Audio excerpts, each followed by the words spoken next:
Hey all, it's Chaos here, and sorry it's been a hot minute, both for this series and in general, but in case you're new, this is At the Arcade, where I talk about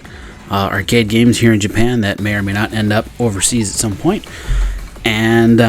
this game is Ongeki, which is a music game, which is also why I had to mute the background so that I can't get copyright struck.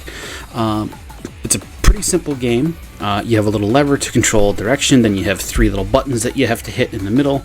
but then you also have a couple of buttons on the side that you have to occasionally hit, and then other than that, it's pretty much just it's a rhythm game. It's not that hard to figure out. But this is another one of those ones where there are little cards you can get for some of the characters, and that you can level them up, and of course you gotta, if you want better ones, you gotta do the gacha, even though every time I walk by these games, most of the people that I see playing this don't actually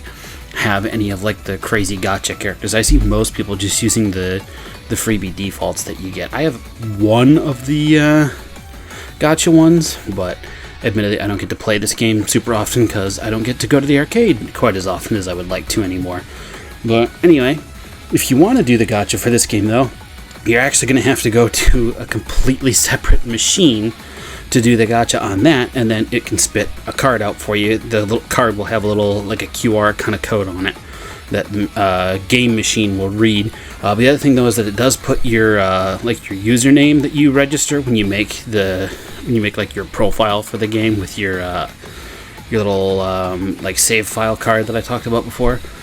So it does put your username thingy on that, so it's not like you can like get some of the crazy like rare stuff and then like turn around and try to sell it because it's going to have your name on it, so pretty much only you're really going to be able to use it. Admittedly, when it comes to the rhythm arcade games, I personally prefer Tetote Connect, which I talked about before, but this is also a good one that I would definitely recommend, and it's pretty easy to figure out, so if you ever get a chance to try it, I would recommend you do so.